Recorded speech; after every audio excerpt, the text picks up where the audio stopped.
네, 안녕하세요. 생글독서 논술입니다. 2023년 초등교육 프로그램 안내 영상입니다.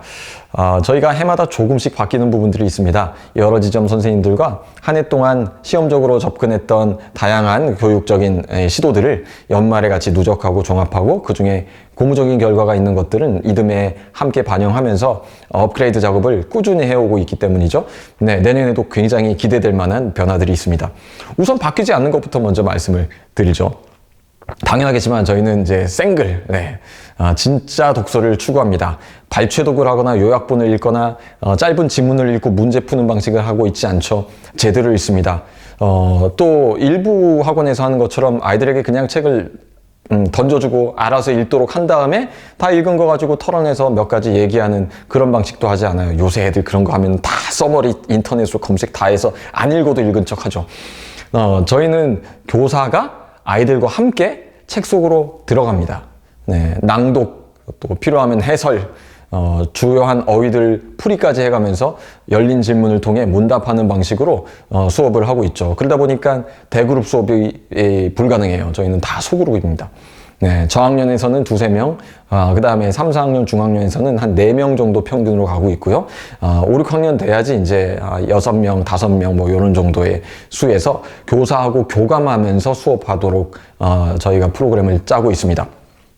네, 그러다 보니까 에너지 소모가 굉장히 커요. 교사들 입장에서는 수업할 자료들을 일일이 만들고 준비해야 되는 부분도 있고 수업 시간 내내 목을 쓰고 설명하고 풀어내야 되는 부분들이 있기 때문에 굉장히 에너지 소모가 큽니다. 하지만 그만큼 또 우리 아이들이 얻어가는 게 크죠.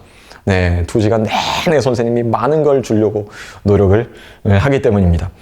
네, 내년도에도 여전히 동일하게 해당 학년에 권장되는 책들, 이것은 저희가 일부러 서점들을 뒤적거리면서 오랫동안 찾아낸 도서 목록들이에요. 가장 주옥 같은 최고의 작품들을 가지고 아이들을 만납니다. 네, 일반 그런 베스트셀러 목록, 추천 도서 목록 이런 건 저희는 활용하지 않고 있습니다. 생글만의 프로그램이에요. 그래서 이런 책들을 아이들과 읽고 문답하면서 독서 능력들을 점점 끌어올리는 것이죠. 그래서 초등 6학년쯤 되면 웬만한 어렵지 않은 고전들은 이 원작 그대로를 아이들이 읽고 에세이를 작성하는 단계까지 가도록 설계가 되어 있습니다. 독서 교육을 뼈대로 가면서도 프로그램 안에 우리가 해마다 담고 있는 것은 모든 학년 인문 상식을 계속 던져줘요. 아이들의 이 교과서에서 만날 만한 개념들도 던져주지만 요즘 세상에 돌아가는 이 시사 상식들을 또 알려주기도 합니다. 최근에 아이들 같은 경우는 우크라이나 전쟁 얘기를 물어보는 아이들도 있고, 고학년 아이들 같은 경우에는 인플레이션 물어보는 아이들도 있고, 여러 가지 이슈들을 아이들과 함께 나누기 때문에 애들이 인문학적 사고가 생겨나면 되게 넓어지고 똑똑해집니다. 네, 생글 다니면 똑똑해집니다. 그래서 사회, 역사 과목들을 융합해서 수업을 하고 있죠. 특히 이제 역사 같은 경우에도 해마다 저희가 꾸준히 공을 들이고 있는데 특히 5학년, 6학년 되면 본격적인 역사 수업을 병행하고 있습니다. 네, 여기까지는 저희가 해마다 하는 건데 이제 내년에 추가되는 게 있어요. 저희가 올해 실험적으로 했던 게 이 교과서 읽기예요.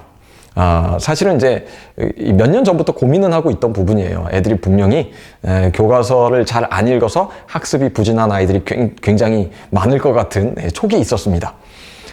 드디어 이제 올해 조금 함께 할 수 있는 선생님도 생기고 해서 드디어 시행을 해봤는데 아니나 다를까. 네, 적중했습니다.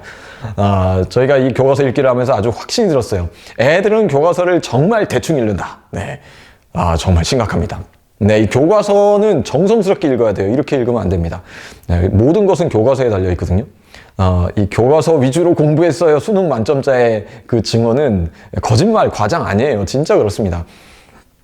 그러니까 초등학교 때 교과서를 어떻게 활용하는지를 모르면 중학교 가서도 그럴 거예요. 그럼 고등학교 가서도 이어집니다. 그러니 이제 교과서가 던져주는 무수히 많은 정보들이 나한테 비껴가는 거죠. 네, 그걸 이제 사교육으로 커버하려면 되게 어렵습니다. 수업 시간에 잘 듣고 교과서를 잘 이해하는 것 되게 중요한데 해보니까 애들이 한 절반 이상은 핵심 내용을 파악하는데 상당한 어려움을 갖고 있었습니다. 30분 동안 읽을 부분을 주고 아이들이 읽은 다음에 이 개념 확인을 하는 방식으로 저희가 하면서 스스로 나중에는 해당 지문에서 중요한 개념들, 중요한 문장들을 잡아낼 수 있도록 또 정리할 수 있도록 체계화하고 개념화할 수 있도록 연습하고 가르치고 있습니다. 교과서 읽기는 이제는 내년부터는 생글의 필수 과정으로 모든 초등학생 필수 과정으로 넣기로 했어요. 그래서 요거는 이제 저희가 지금까지는 주 1회 90분 수업이 있다면 내년부터 120분으로 늘어나게 되는 부분입니다. 교과서 읽기는 학기 중에 진행되지만 그러면 방학 때는 어떻게 되나요? 방학 때도 또 새로 장착되는 게 있습니다. 바로 한자 공부예요. 이것도 제 오랜 수건 사업이었는데 드디어 이것도 손댈 수 있게 됐습니다. 초등 기본 한자를 보통 한 300자 정도 봐요. 많으면 300자인데 저희가 방학 때마다 몇십 자씩 이렇게 꾸준히 했을 때 6학년 졸업하기 전에 300자를 마스터하는 것이 충분히 가능하다라고 판단하고 있습니다. 한자를 조금 아는 상태에서 한자어를 익히는 속도와 모르는 상태에서 한자어를 생소한 한자어를 만났을 때 그것을 이제 추측하는 것은 굉장히 다른 것이죠. 그 사자성어만 가르쳐봐도 분명해요. 그 마법 천자문이라도 읽었던 애들이 사자성어를 던져주면 조금 더 빨리 이해를 합니다. 그래서 한자 수업 방학 동안에 꾸준히 잘 쌓아서 300자까지 가는 것이 저희 계획입니다. 이런 것들이 이제 앞에 30분 추가가 되면서 교육이 2시간으로 풍성하게 늘어났습니다. 마침 초, 중 등 일반 교과 과정에서 국어가 중요해진다고 합니다. 그렇기 때문에 이 부분을 통해서 아이들에게 국어력 향상에 밑거름이 되지 않을까 생각을 하고 있습니다. 한 가지 또 가장 많이 요새 올해 들었던 질문, 학부모님들께서 가장 많이 던졌던 질문이 요거기도 한데 비문학은 안 합니까? 이렇게 된 이유는 아시는 것처럼 수능 비문학이 워낙 어렵다 보니까 이제 그것이 계속 밑으로 내려와서 이제는 초등학교까지 내려왔어요. 그래서 초등학생들한테도 굉장히 많은 독서학원들에서 이 비문학 읽기를 자꾸만 시킵니다. 논설문 읽히고 그래요. 저는 조금 반대입니다. 아이들은 이야기책을 읽어야 돼요. 인류 문명의 근본은 이야기입니다. 이야기에서 모든 것이 나와요. 이야기를 잘 읽는 데서 학문이 시작되는 거예요. 이야기가 뿌리고 뼈대입니다. 그리고 어릴 때는 이야기가 재밌잖아요. 이야기를 통해서 책과 친해지는 거 되게 중요합니다. 그래서 저희는 6학년 때까지 이야기 중심 책들을 더 많이 읽고요. 비문학은 중학교 가서 본격적으로 다룹니다. 궁금하신 분은 이제 저희 중학 프로그램 안내 영상을 보시면 조금 더 참고하실 수 있을 것 같습니다. 그때에도 충분히 늦지 않습니다. 훨씬 더 풍부한 어떤 이 글을 읽으면서 뭐라 그럴까요? 중요한 것을 찾아낼 수 있는 능력은 문학 읽기에서 나와요. 그래서 또 저희가 읽는 문학 작품들이 보통입니까? 가장 좋은 책들, 스테디셀러도 몇십 년 묵은 거 아니면 안 읽어요. 그렇게 쌓아 올려서 5학년, 6학년 되면 고전 읽기 시작하지 않습니까? 그런 수업을 하고 있기 때문에 아이들이 비문학으로 넘어가는 데는 이렇게 문학이 쌓였을 때는 어렵지 않다. 그리고 아이들에게는 문학이 너무 중요하다. 이야기가 더욱 중요하다. 이 얘기 반드시 드립니다. 마지막으로 저희 프로그램 안에서 아이들에게 계속해서 하고 있는 얘기인데 과제가, 독서 과제가 매주 1시간에서 1시간 반짜리가 나가고 있거든요. 이제 그거를 수업이 있는 하루 전날 저녁에 읽으려는 애들이 한 30% 있어요. 제가 1년 내내 잔소리를 하는데 요거 잘 안 될 때가 있습니다.